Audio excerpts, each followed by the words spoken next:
What is up, everybody? I'm No Lux Given, and today we're going to be taking a look at my idea for an all-in Zabu deck list. I think this is the most ambitious take on this powerful new card, running 7 different 4-cost cards to try to cheat out in the end game. Cheating out cards with Zabu's ability, its ongoing ability here, is really strong. I'll keep this on screen for one more second in case you aren't yet familiar with Zabu, but you're gonna start getting familiar with him pretty soon, because I think this thing is going to show up in a lot of different deck lists in Marvel Snap.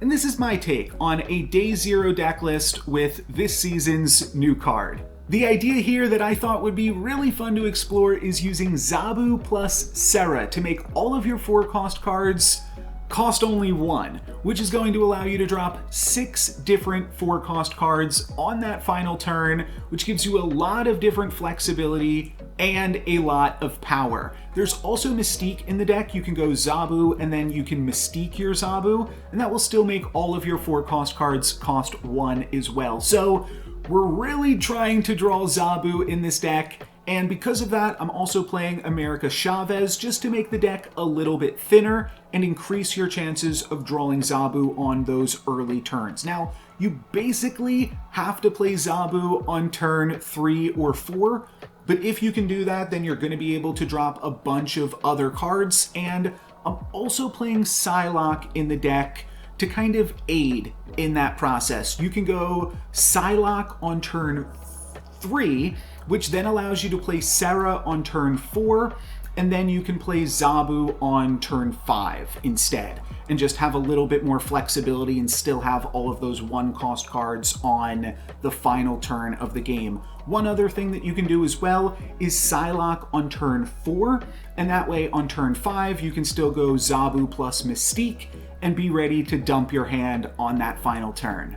I do think Magic could also fill a similar role in this deck. I didn't want to cut any of the 4-cost cards from this deck, but there's a chance that you should just cut one of them to throw Magic in, which does a similar thing, allowing you to go Zabu plus Mystique on turn 6, and then turn 7, drop 7 different 4-cost cards. So that's another option there to potentially work around with. This is a Day Zero deck list. I'm putting this out there before Zabu is even released, so we'll see how that potentially goes. And then the other thing that I'm doing in this deck is playing Jubilee, which also helps to kind of thin your deck in that same way, because that could potentially help you find Zabu, and it's just one more chance to potentially hit Zabu on turn 4. So those are all different options to consider. I think you could cut basically anything to throw Magic in here if you want to try that out as well. The reason that I don't have it in the deck is Magic technically shrinks your Darkhawk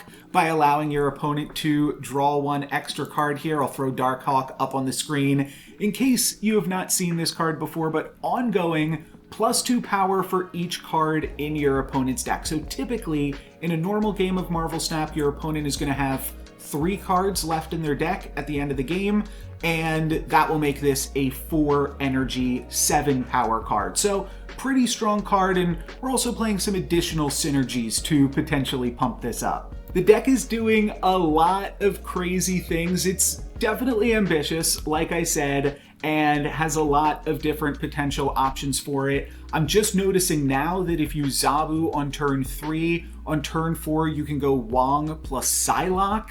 That could be another avenue to add a bunch of energy to the deck. Though, like I said, Psylocke might just be better cut for Magic to allow you to draw 1 card deeper, especially if you don't have Darkhawk. I don't think Darkhawk is essential to the deck.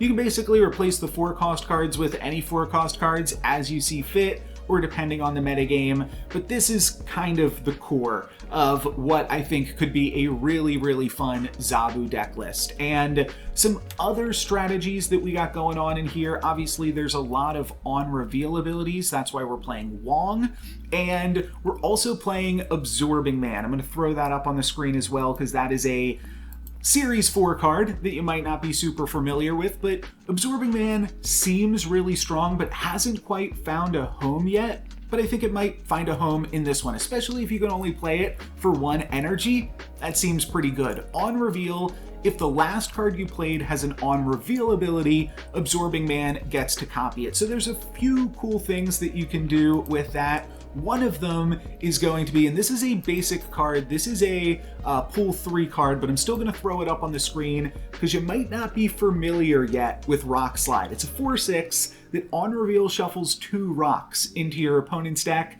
which is pretty good to play earlier on. You could go turn 3 Zabu, turn 4 Wong Rock Slide, or Rock Slide Absorbing Man. That's going to be pretty annoying for a lot of opponents. It's basically just like playing with that one location that shuffles 5 rocks into the deck, Subterranea. So it's like a free Subterranea only for your opponent. So that can certainly be really powerful, but the other reason that we're playing Rock Slide and going all in on that Rock Slide theme is because Darkhawk, of course, is going to get +4, well, +2 for each rock, +4 after you play Rock Slide for each instance of it that you use. So I thought that was a cool synergy to take advantage of. We've got Rock Slide, Wong, and Absorbing Man to really litter your opponent's deck, and then we're also playing Shuri, which is a Series 5 card and one of the better Series 5 cards currently available. This is a really strong card, and yeah, incredibly strong for just 1 energy as well. So how I kind of see the ideal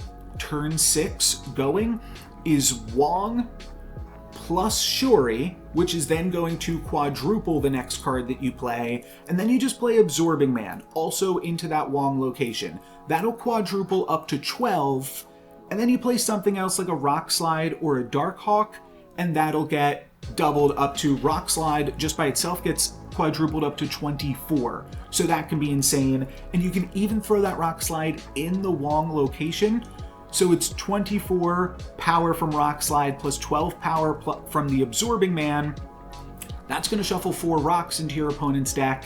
And then for your final card, you can play a huge Darkhawk in a totally different lane. So those are just some ideas for how to get the ball rolling. Like I said, Jubilee is mostly in here to try to grab Zabu or potentially even Serra while also thinning the deck a little bit.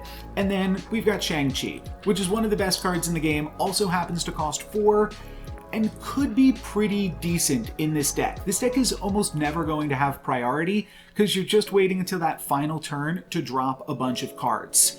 And Shang-Chi is really good when you don't have priority. You just have to guess where your opponent is going to play their big stuff, but you might not even have to guess with this deck because you can go Shang-Chi plus Absorbing Man on the final turn, which is a play that you don't often get to make, but it's one that you get to make in this deck because your cards will be so much cheaper and you can even play something else. And even if you don't have the Serra or the Mystique, you can still use Shang-Chi plus Absorbing Man plus 1 other card just from the cost reduce of Zabu alone. Now, I do want to talk a little bit more about Mystique. This deck doesn't really have that many ongoing abilities, but it does have a few that are pretty powerful. Serra and Zabu, obviously, to make your cards cheaper, allow you to play a bunch of cards on the final turn, but maybe you already have Serra and Zabu, maybe you curve out in a different way. You go turn 3, like the Nuts curve, turn 3 Zabu, turn 4 Wong, Rock Slide.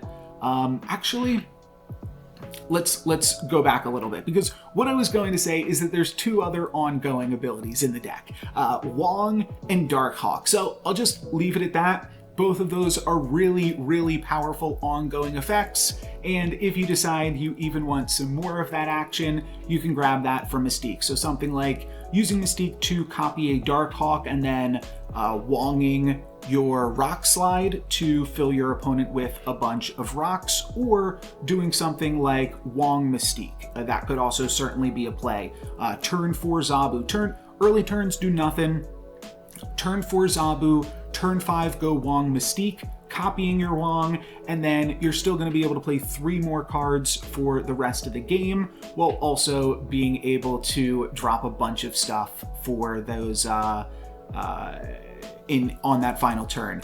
And one other combo that is in the deck to potentially explore and potentially get a little bit crazy with is you can Jubilee into your Wong location. Most of the cards in this deck have an ongoing ability that you can take advantage of via Wong.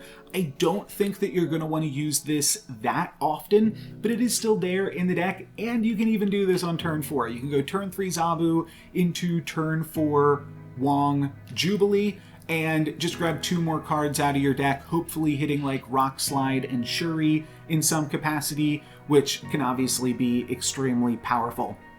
I won't go for that one too often though, but it is a way that you could potentially, say you haven't drawn the Rock Slide and maybe even you haven't drawn the Shuri. Then on your final turn you go Wong Jubilee and then you play Dark Hawk in your other lane. And that's just off of, that's a 4-card game. That's turn 5 Zabu, turn 3 Wong Jubilee, or turn 6 Wong Jubilee Dark Hawk. And you just play those 4 cards and that can actually still win you some games. So there's a lot of really incredible interactions in this deck, and yeah, have fun trying it. That's going to be it for me today, guys. Thank you very much for watching. I'm No Luck's Given. Peace.